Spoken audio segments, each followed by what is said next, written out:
31 de manera sucesiva y hoy hay un gran programa porque además está una gran amiga, una super doctora en Derecho, catedrática, por supuesto, bueno, pues de la UNAM, UP. ¿Qué les puedo platicar de la doctora Patricia López López? Lo que yo les platique, la verdad es que es poco para cuando está con ella. A lo mejor tiene algún problema de comunicación, pero no se preocupen, hará lo imposible por conectarse. Aquí ya debe de estar, ¿sí? Entrando. A ver, vamos a ver.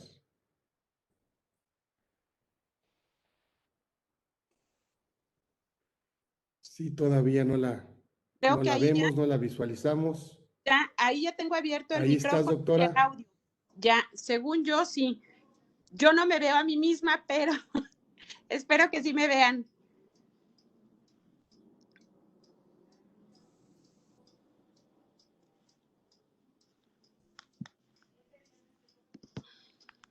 ¿Sí me escuchas, Carlos?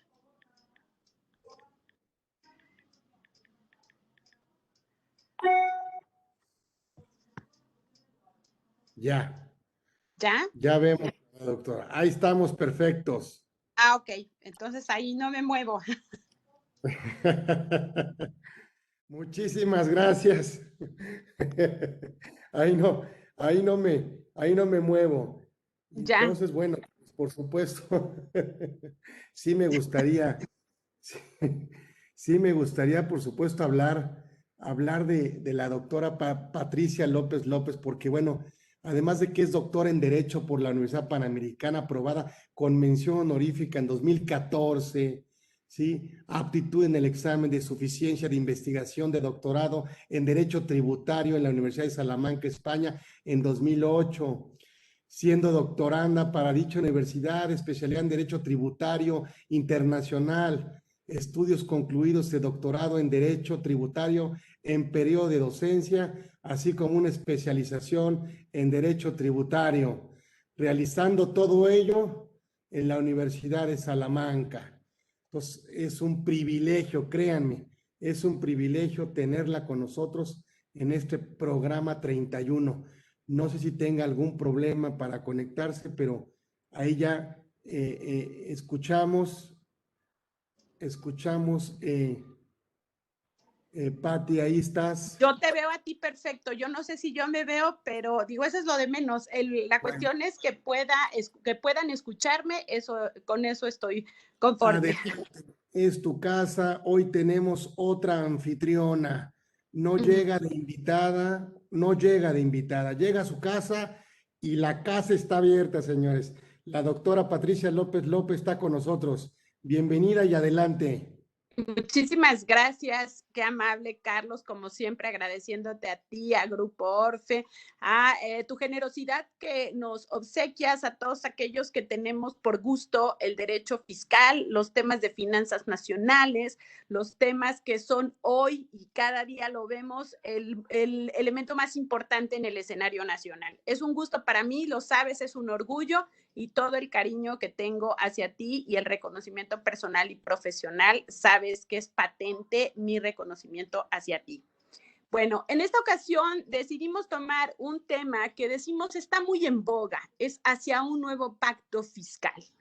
Y este nuevo pacto fiscal, ¿verdad?, ha estado en el escenario nacional derivado de las declaraciones que en el transcurso del año pasado han tenido lugar por parte de varios de los señores gobernadores que hoy están organizados en un grupo, ¿verdad? Hace poco me hicieron el honor de invitarme a un mesa de trabajo, le llamaron, ¿verdad? Taller ejecutivo dirigido a los señores gobernadores que están afiliados en una asociación GOAN, y a través de esta, pues justamente se planteaba qué es lo que va a pasar en el supuesto, ¿verdad?, de que las entidades federativas, que hoy todas se encuentran adheridas al Sistema Nacional de Coordinación Fiscal, decidieran o no apartarse de dicho sistema. Es una situación que ha puesto en el escenario nacional los temas de coyuntura para las finanzas nacionales, pero por otro lado significa el gran impulso que en un momento dado, y lo digo en ese contexto, tendrían que tomar los señores gobernadores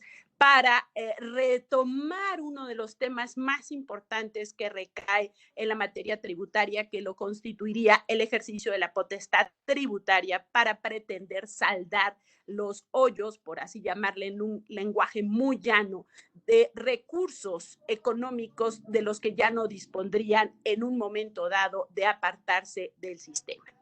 Para estos efectos y para el público que nos hace el honor de escucharnos y de vernos, ¿verdad? Tendríamos que hacer un planteamiento muy general que parte de la estructura constitucional en el Estado mexicano.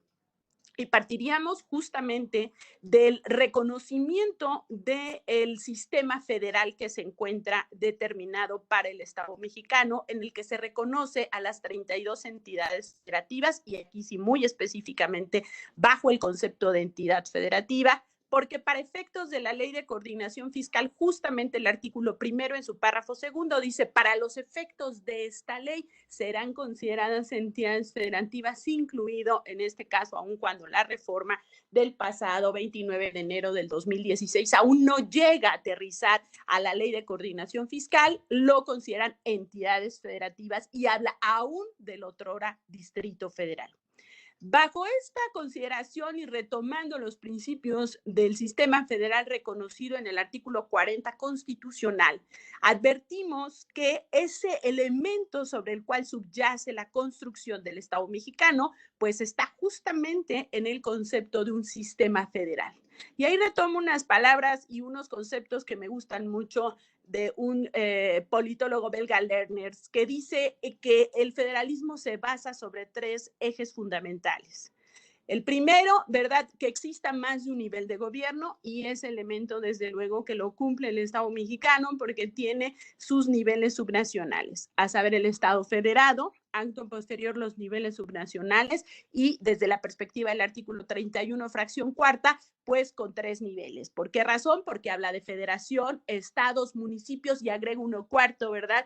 La Ciudad de México. Por las características sui generis de conformación de estructura en el ejercicio de potestad tributaria, que el mismo reconocimiento del artículo 122 constitucional, pues lógico es, ¿verdad?, permite la aplicación de las disposiciones que le son aplicables al nivel municipal, pero no exime de que puedan utilizar en el ejercicio de su potestad tributaria las de los niveles estatales. Por eso vemos una combinación un poco sui generis en el concepto de los principales impuestos, en el caso de la Ciudad de México, que prácticamente están reconocidos dos de los más importantes para el nivel subnacional municipal, que lo constituirían los que se refieren a la propiedad inmobiliaria, división, consolidación, traslación, y lo que tiene por efecto el cambio de valor de los inmuebles. A saber, en los casos particulares, el impuesto sobre adquisición de bien inmueble y el impuesto predial. Sin embargo, por los otros restantes, en este caso, pues se retoman los que constituyen la potestad tributaria en los ámbitos estatales, a saber, el impuesto sobre nóminas, hospedaje, espectáculo público, lotería, rifas y sorteos, y el caso del impuesto sobre tenencia y uso de vehículos. Por eso denomino cuatro, porque así justamente el 31 fracción cuarta lo disemina en esos casos: federación, estados, municipios y Ciudad de México. Por lo tanto, hablamos de un caso sui generis que se conforma por una parte en el ámbito municipal, propiamente por ese reconocimiento que he mencionado del artículo 122, pero que tampoco le prohíbe el concepto, ¿verdad?, de esa conformación en el ejercicio de la potestad tributaria.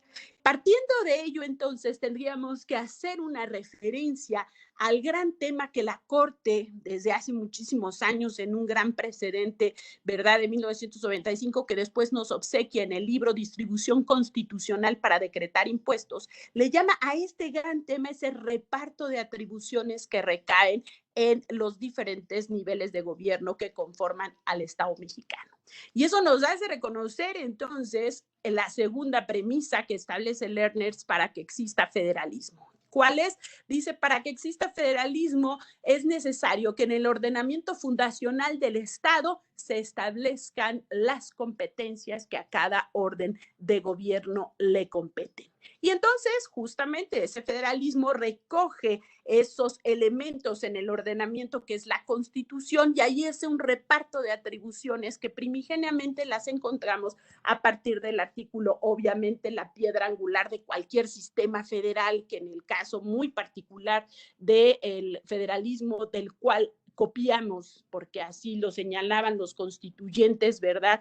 En aquella constitución de 1824, ¿verdad? Pues lo constituía la Constitución de Filadelfia del 1787 con la 10ª enmienda en el concepto de la competencia residual.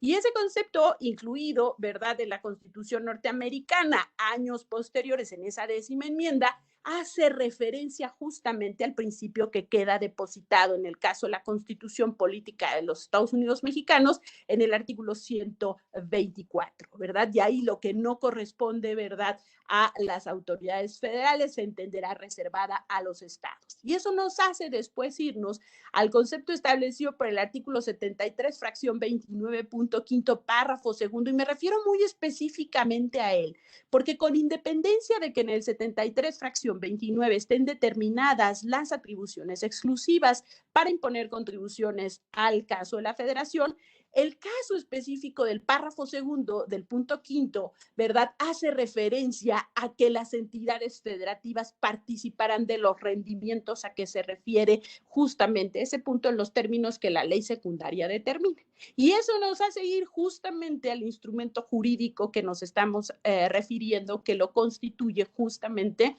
la Ley de Coordinación Fiscal.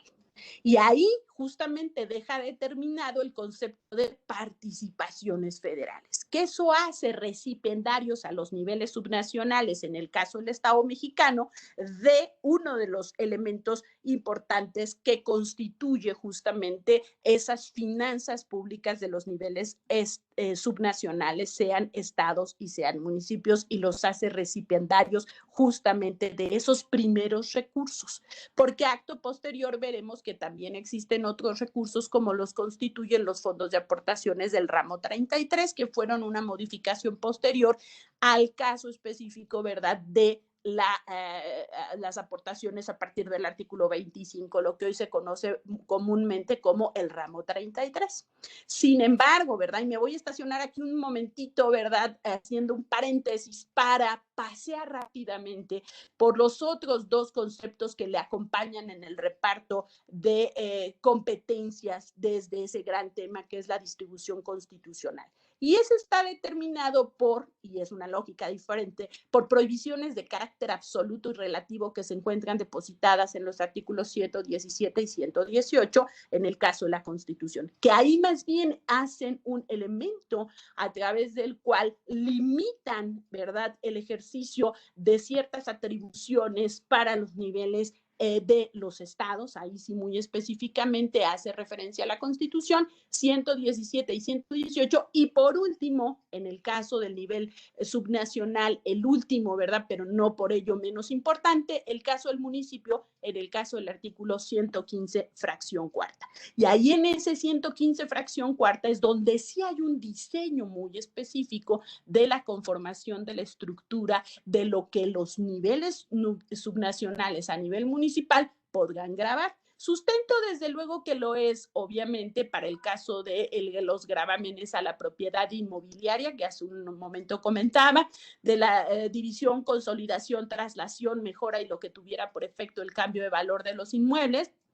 Un supuesto segundo que reconoce que su hacienda pública se integrará con las participaciones federales, que ya sabemos su fundamento, 73, fracción 29.5, párrafo segundo, y por otro lado, lo que obtengan proveniente de los derechos, ¿verdad? Porque ahí la Constitución se refiere a la prestación de los servicios públicos a su cargo.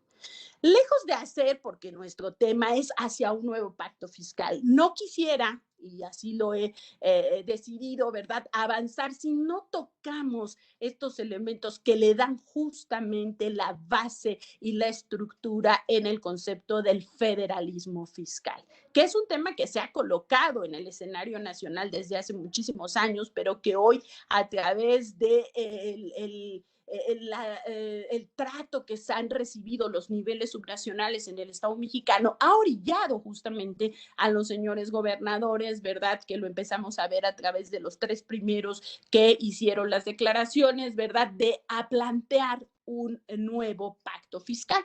Y esto, los primeros anuncios que yo recuerde, ¿verdad? Tanto por los gobernadores, que últimamente lo ha tomado más el gobernador de Jalisco, ¿verdad? Inicialmente el gobernador de Tamaulipas, ¿verdad? El gobernador de Coahuila, etcétera, era justamente, ¿verdad? Advertir qué tan viable era el que pudieran o no estar en el pacto fiscal. Ojo con el pacto fiscal, porque por ahí tengo algunos amigos, y me lo comentaba un amigo magistrado, ¿verdad? Que me decía, bueno, ¿y qué va a pasar en el caso de que decidan separarse, ¿verdad? Pero lo llevaban al extremo como separarse de la federación. Eso no es el tema que argumentan los señores gobernadores frente al trato que por cuestiones de carácter político, ¿verdad? De coyunturas que se presentan entre los diferentes actores políticos, entre gobernadores y titular del Ejecutivo Federal se han tenido que enfrentar, sobre todo por el tema de los recursos. Y ello ha hecho justamente que la línea, ¿verdad?, que hayan seguido sea ir hacia un nuevo pacto.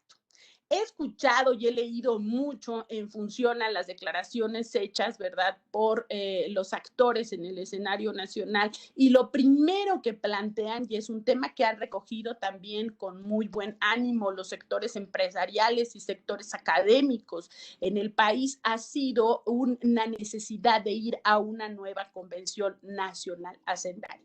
Que también ahí hay otro tema a tratar, porque si nos regresáramos un poquito a los elementos históricos, pasando por las tres convenciones nacionales fiscales, ¿verdad? Aquella inicial con el ministro J. Pani en 1925, 33 y 47, encontraríamos que esa evolución que llevó al sistema federal, que ya cristalizó como lo conocemos hacia finales de los años 70, principios de los 80, con la abrogación de la ley de ingresos mercantiles para dar paso a la ley del impuesto al valor agregado, y acto posterior entrar en vigencia la ley de coordinación fiscal que hoy tenemos vigente, pues los temas que eran importantes en aquel momento era solo el ámbito fiscal, de ahí su denominación de que fueran convenciones nacionales fiscales.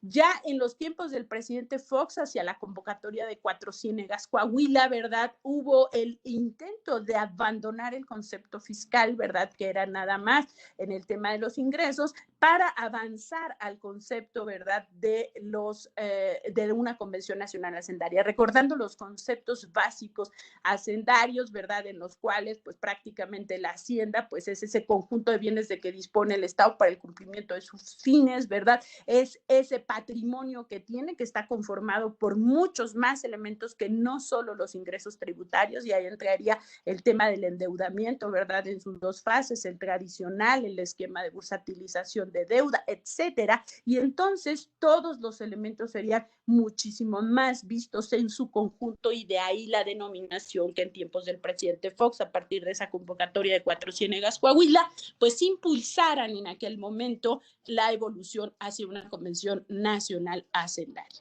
Eso lo estuvimos viendo durante en aquellos momentos, ¿verdad? Y se empezaron a hacer las mesas de trabajo para avanzar y cristalizaron algunos temas como el que hoy tenemos, que los tiempos legislativos se hubieran avanzado, ¿verdad?, mucho más para no volver a vivir aquellos efectos, ¿verdad?, que como decía Carlos Monsiváis, era aprender a vivir en democracia, cuando los tiempos para el paquete económico eran diferentes, y entonces tuvimos aquel caso de la reforma emblemática el 5 de enero de 2004, ¿verdad?, que los trabajos legislativos no habían concluido a tiempo, entonces se dieron cuenta que era muy poco el tiempo que se tenía para poder llevar a cabo el debate. De ahí que surgiera una reforma constitucional fiscal, producto justamente de esos trabajos de la Convención Nacional Hacendaria, para que hoy tengamos la fecha, ¿verdad?, sacramental que el Ejecutivo presenta la iniciativa de paquete económico, la ley de ingresos, el presupuesto de egresos y el conjunto de disposiciones fiscales que se modifican al 8 de septiembre.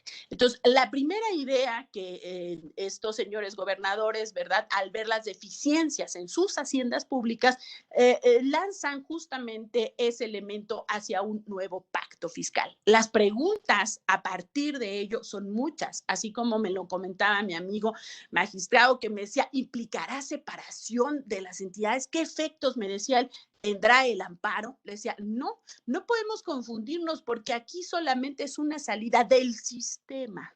Y al sistema está reconocida sus bases de conformidad en un rapidísimo escenario que planteé hace unos minutos en el artículo 73, fracción 29.5, párrafo segundo, que es que parte de los ingresos exclusivos que la Federación determina en el caso del artículo 73, fracción 29, pues serán participables, de ahí el nombre del primer ingreso que perciben en finanzas nacionales y en transferencias intergubernamentales las entidades federativas y los municipios provenientes de la Federación, que son participaciones federales. ¿Por qué razón? Porque justamente así hace referencia la Constitución.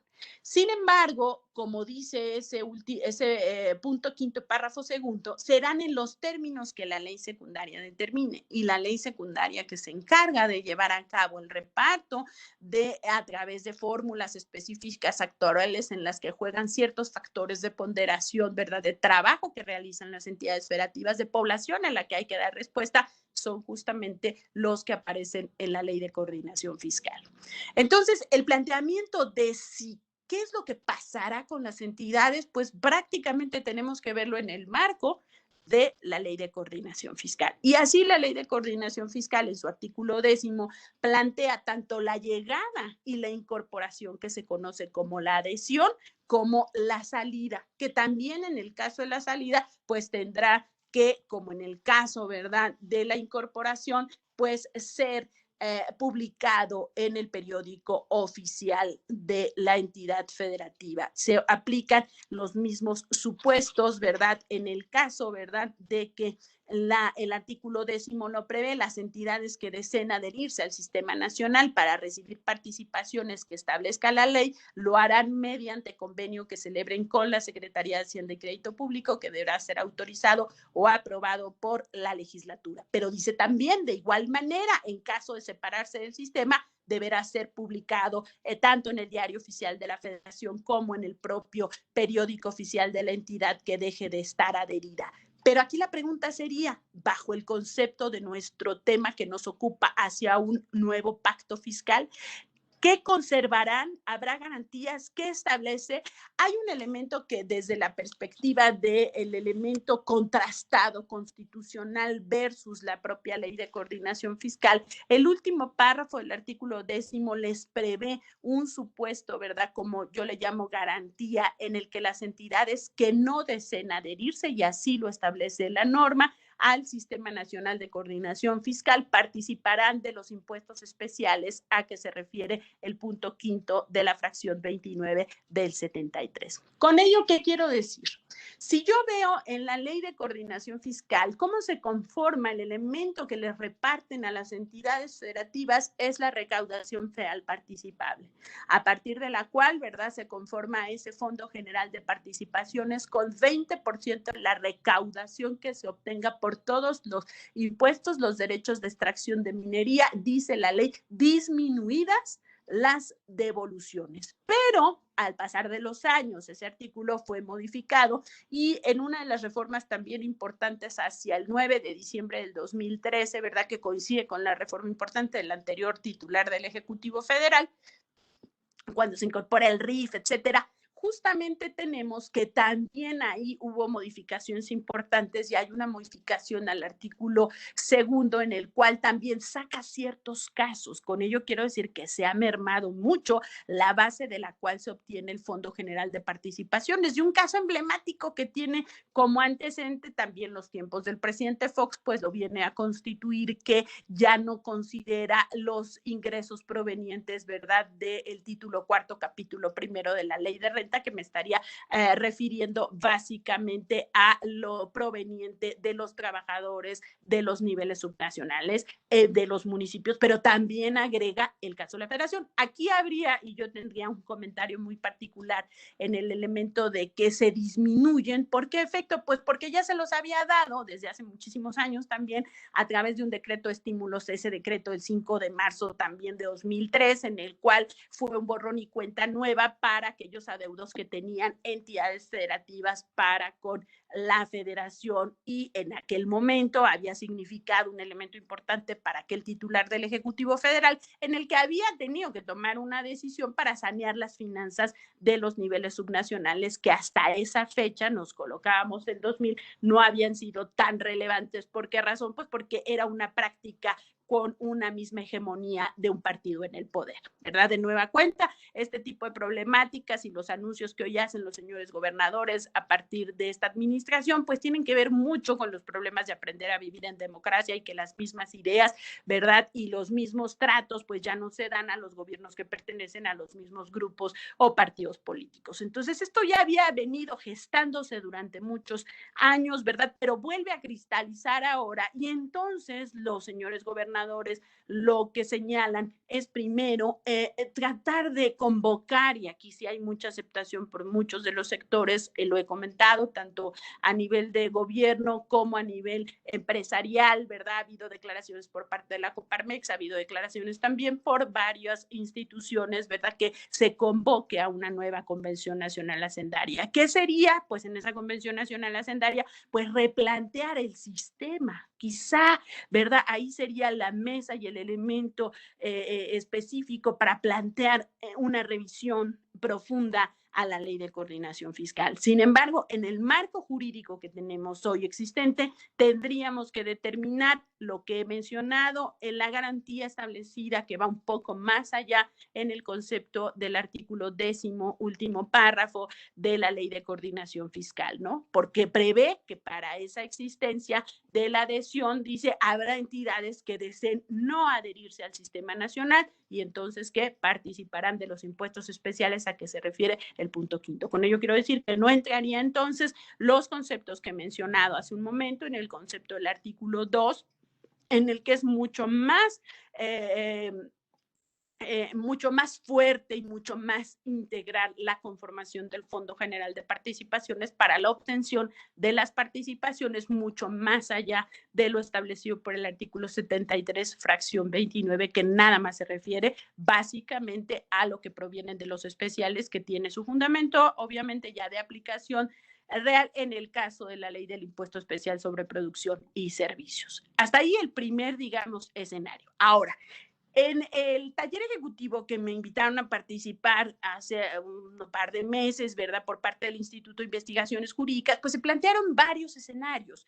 Y esos escenarios en el tema del pacto fiscal, pues sí reconocen, ¿verdad?, que si las entidades federativas se quedan solamente, porque no es que salgan del sistema federal, ¿verdad? Porque la tercera premisa que prevé Lerner para que exista federalismo es, había mencionado dos: primero, que exista más de un nivel de gobierno; segundo, que haya una distribución competencial, ¿verdad?, de facultades determinadas en el ordenamiento fundacional del Estado; y el tercero era que existiera un órgano capaz de dirimir controversias que se susciten entre los diferentes niveles de gobierno, que esa función la lleva a cabo, entre muchísimas más, desde luego, la Suprema Corte, a través de los medios de defensa que se prevén en la ley de coordinación fiscal, que aquí sí son muy específicos y muy particulares, ¿verdad?, porque se refieren a el juicio de cumplimiento, ¿verdad?, y a otro juicio que es muy característico, muy específico y muy especializado. Retomo unas palabras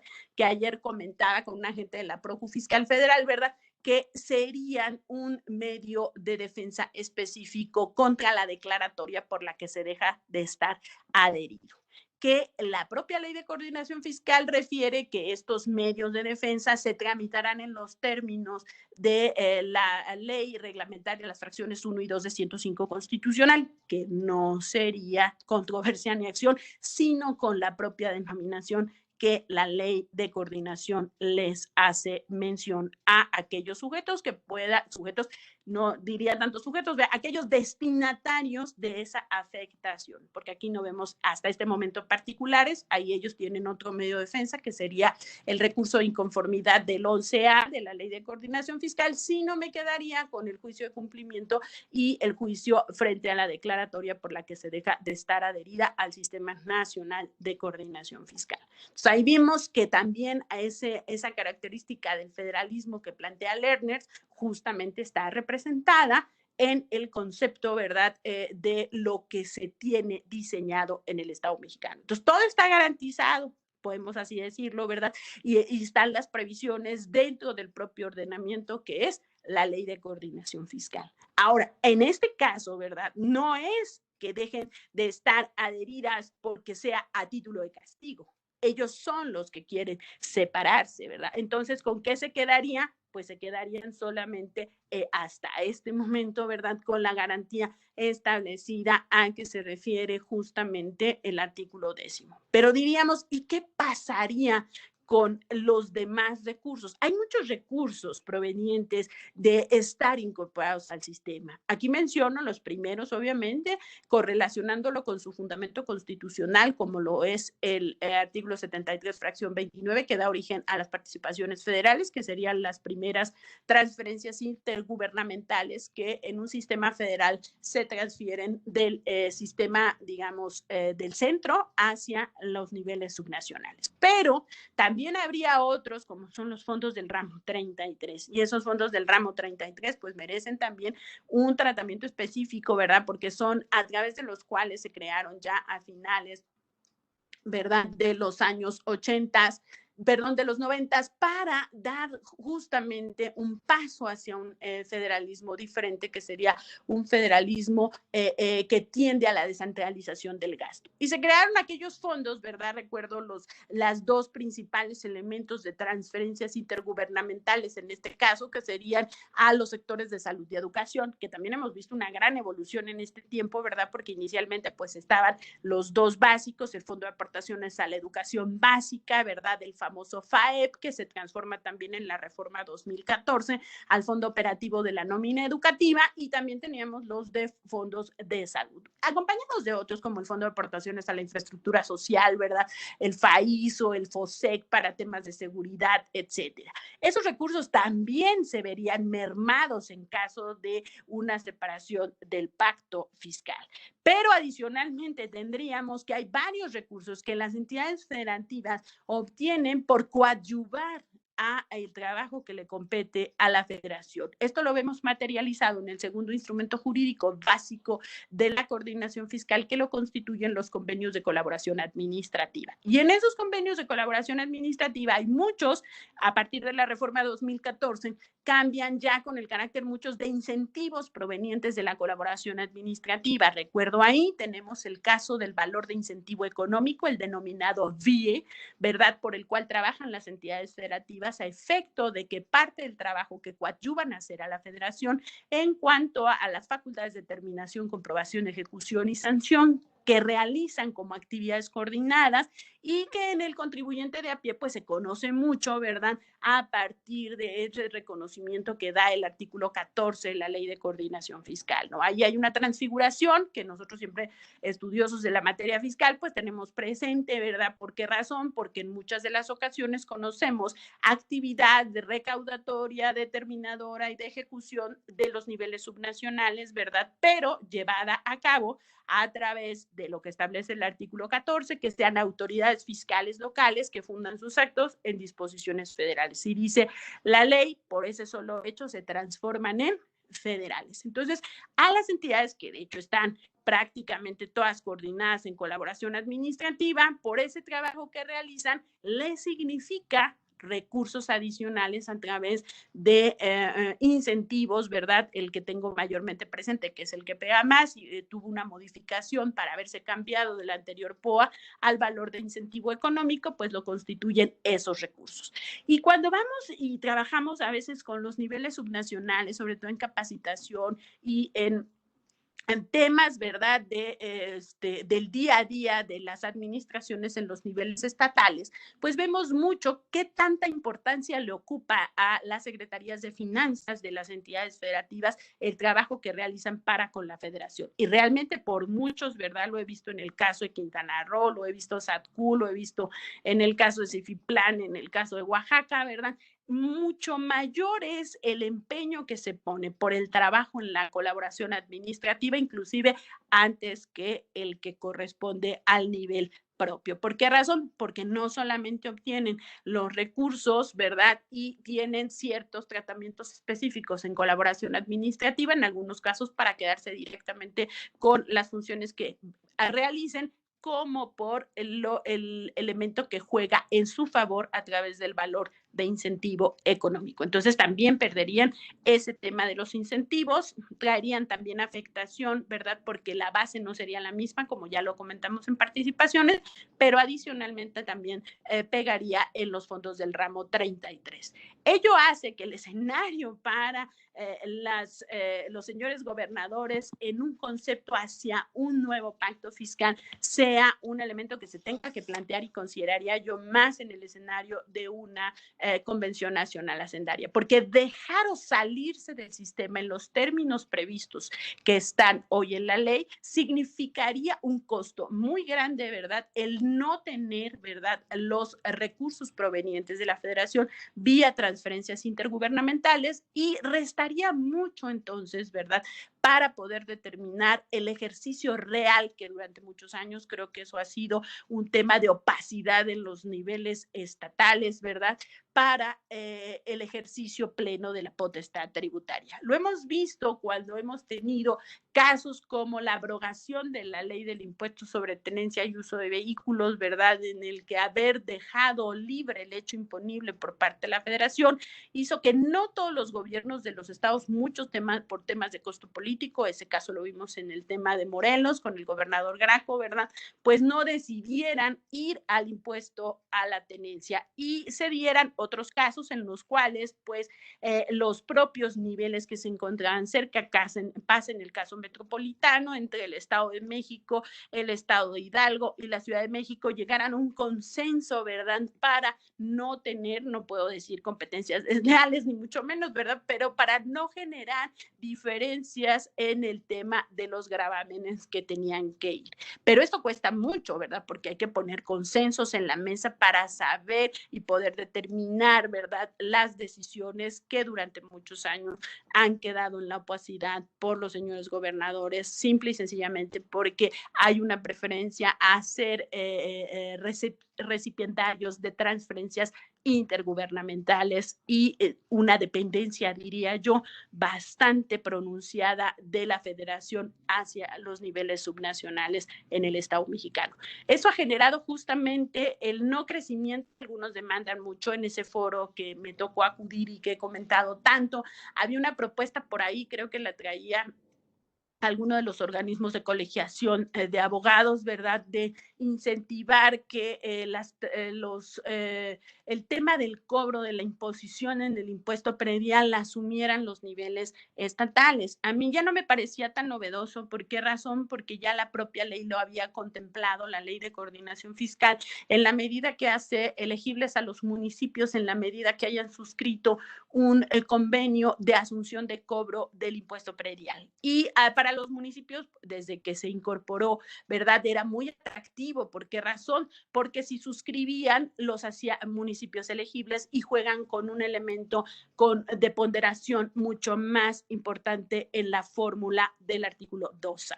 Entonces, ese tipo de medidas a veces decimos, pues ya algunas ya fueron tomadas, ¿verdad? Y hubo decisiones en varios de los niveles subnacionales y algunos también recuerdo mucho, ¿verdad?, que decían o se comentaba, es inconstitucional. No realmente, ¿por qué razón? Porque en el contexto del 115 15, fracción cuarta, en el párrafo del inciso A, párrafo segundo, prevé que las entidades federativas, ¿verdad?, pudieran llevar a cabo convenios para asunción de la administración en el cobro del impuesto predial. Lo que sí creo, ¿verdad?, es que reconocerlo en esos términos genera también reconocer incapacidad por parte de los niveles subnacionales, en el caso muy específico de los municipios, para reconocerse que la potestad tributaria diseñada constitucionalmente, pues no la pueden llevar a cabo, ¿verdad? Sea por un tema de ejercicio también político de que pues los propios ayuntamientos, etcétera, el presidente municipal, pues no a veces siempre tienen toda la preparación para llegar y hacerse cargo. Yo lo veo mucho en ciertos municipios a los que a veces doy asesoría, ¿verdad? Y entonces veo que la realidad es que les cuesta mucho trabajo realizar y tener, digamos, al día las haciendas en los niveles municipales. La figura del catastro es otro de los grandes pendientes en el caso del Estado mexicano, que también se ha querido incentivar desde hace muchísimos años. Vimos una reforma constitucional importantísima, el 115, ¿verdad? La de 1999, que conminaba, ¿verdad?, a las legislaturas de los estados a que hicieran adecuaciones de valores unitarios a valores de mercado a más tardar en el ejercicio fiscal 2002, ¿verdad? Ello con el efecto de que aunque en el ejercicio, ¿verdad?, de las potestades que recaen en las legislaturas de los estados no se decidieran por los ámbitos municipales, aumento a los cobros en los prediales, sí se incentivara la actualización de valores unitarios a valores de mercado que quedan centrados en el trabajo que lleva a cabo el catastro, ¿verdad?, que es una figura que obviamente es de las más importantes para poder fortalecer esas haciendas. Sin embargo, vimos que no fue el éxito que se había pretendido, ¿verdad?, obtener. Hubo muchísimos temas que cayeron en temas de inconstitucionalidades, lo recuerdo, ¿verdad?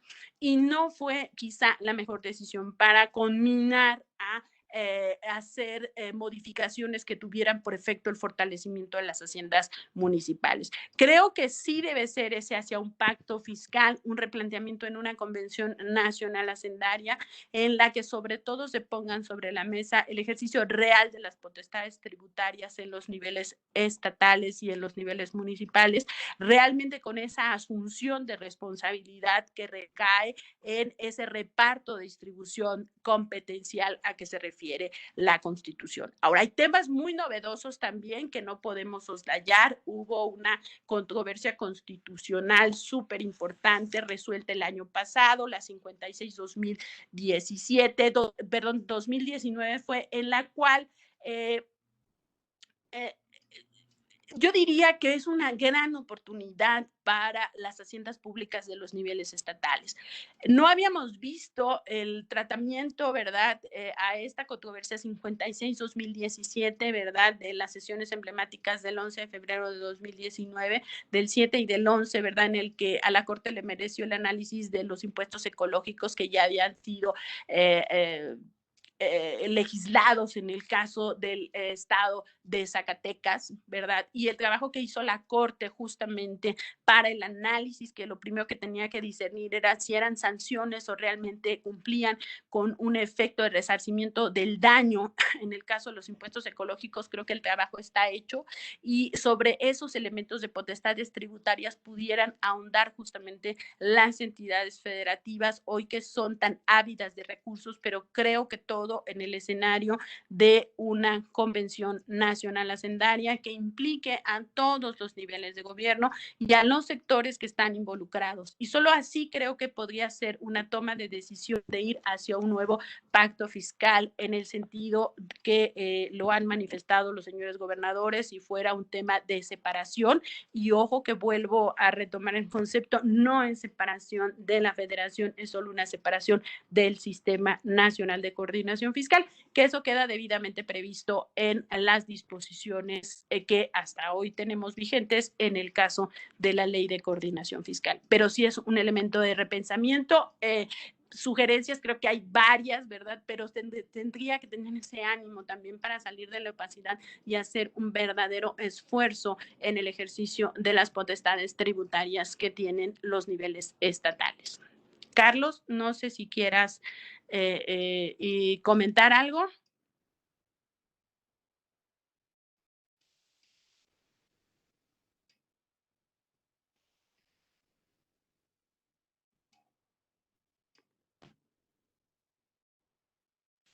Carlos. Gusto, Pati. Sí. ¿Qué conclusiones podríamos dar dentro de esta visión del próximo, en este año electoral?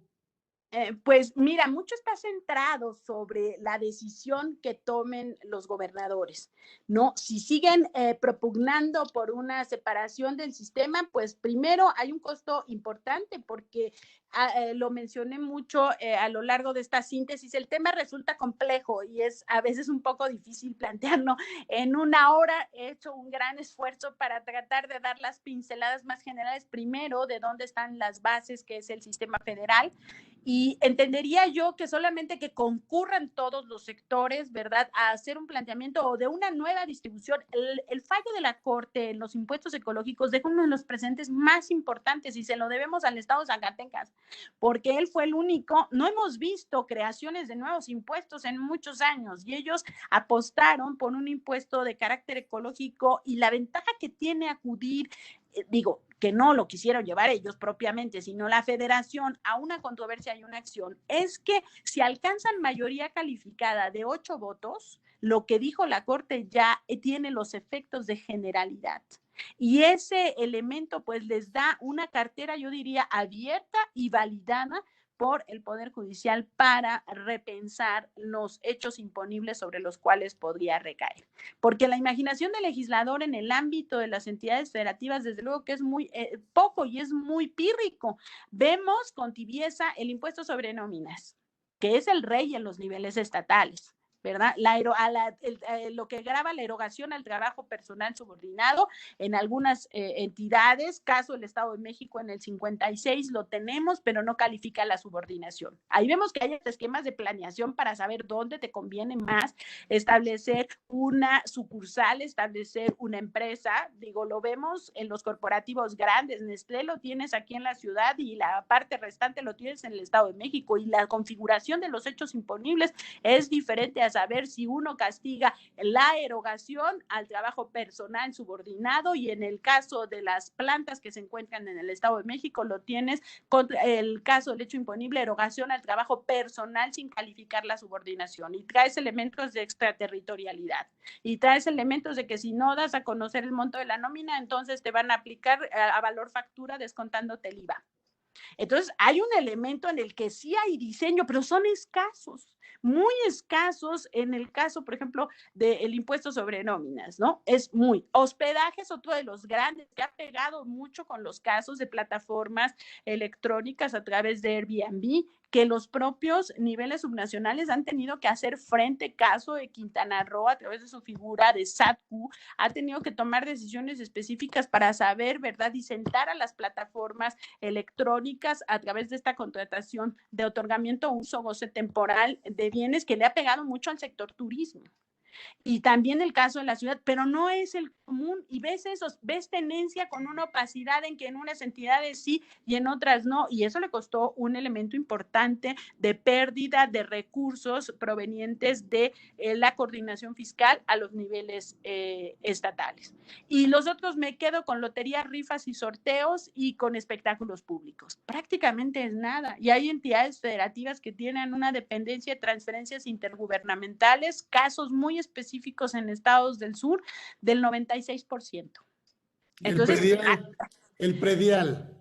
Pero ese te juega en el nivel municipal. Y si ese es, suscribiste convenio, como lo comentaba hace un momento, en el concepto de la ley de coordinación fiscal para ser elegible el municipio, pues el municipio tampoco lo está percibiendo directamente porque lo asume el nivel estatal. Y el nivel estatal también coadyuva a llevar a cabo la colaboración administrativa. Entonces, el que tiene más cargada las atribuciones de determinación, recaudación, comprobación y ejecución, pues por natura es el nivel estatal, porque hace lo suyo. Hace por la colaboración administrativa y asume en algunos casos el cobro del predial. Entonces, creo que también es un tema de responsabilidad de atribuciones en cada uno de los niveles de gobierno. Eso creo que sí tenemos que tenerlo muy en cuenta, o sea, tienen que mejorar sus sistemas, en el caso los municipios, propugnar por sus actualizaciones de sus catastros. ¿Para qué? Para que tengan valores actualizados y esa sea su fuente de ingresos y hay una menor, no digo menor, porque tampoco digo, cuando ves casos de 96%, 90 y tantos por ciento, pues realmente dices, hay una dependencia terrible de las transferencias intergubernamentales. Entonces, poco hacen por el ejercicio de sus potestades tributarias y el tomar una decisión de una salida del pacto fiscal, lo primero que se tiene que tener presente es la asunción real y efectiva de las potestades tributarias en los niveles subnacionales. De otra forma, solamente quedaría en el discurso de decir, oh, está la separación. Sí, pero ¿qué tan viable es para una entidad federativa tomar esa decisión? Y habrá que verlo como un tema de transición también, porque hay que hacer un corte de caja entre las transferencias. Al provenir de los ingresos estimados, ¿verdad? Pues los calendarios de administración de fondos a través de los cuales se les provee de esas transferencias intergubernamentales a los niveles subnacionales en el Estado mexicano, pues van a veces sobre elementos adelantados. Entonces puede ser que tengan más ingresos, ¿verdad? Que correspondan, quizá a veces lo manejan a través de compensaciones que se dan cuando los adelantos que están programados, ¿verdad? Son más altos contra elementos, por ejemplo, cuando cae la recaudación. Entonces, esos cortes de caja, creo que habría muchísimo por tratar y abordar. No son temas sencillos, afectan a las finanzas, diría, públicas nacionales y replicarían sobre las finanzas de los niveles estatales y municipales. Creo que son decisiones de Estado y creo que lo primero que sí lo han hecho a través de varios conjuntos, ¿verdad?, de representantes en los sectores empresariales. He visto declaraciones por parte de Coparmex, ¿verdad?, en el sentido de que sí es necesario ir hacia un nuevo pacto fiscal y el resultado solamente puede darse a través del consenso de los diversos sectores en el país y a través justamente de lo que originaron y fueron los motores que impulsaron los cambios en el país en la evolución tributaria, que sería una convención nacional con el concepto que hoy aplica a partir de 2003, que son convenciones nacionales hacendarias. ¿Ves algún futuro en impuesto a las fortunas o a las herencias? Ay, lo acabo de ver y mira que con el diputado Ramírez Cuellar siempre he tenido muy buen reconocimiento, ¿verdad? Me preocuparía el de las herencias. Bueno, podríamos seguir conceptos como los europeos en los impuestos al patrimonio, ¿verdad? Que hay impuestos al patrimonio, pero la noticia con la que nos encontramos de una pretendida iniciativa por el diputado Ramírez Cuellar es a las grandes fortunas, ¿verdad? Con un efecto solidario. Esa noticia nos tiene apanicados. Tenemos varias noticias, ¿verdad? Creo que ahora cada vez que despertamos y vemos, estamos con un nuevo tema y ese me preocupa muchísimo. Oye, sujeto, el sujeto, el rico, el objeto, la fortuna. La fortuna, oye, no, bueno, y aparte el efecto solidario. El efecto solidario lo estamos olvidando porque te dicen, tú que eres rico tienes que cooperar para la desgracia. Y no es cooperar, es a través de una creación de un hecho imponible y empieza a resonar como temas de la agenda nacional, que es también un tema, pues yo digo, muy peligroso.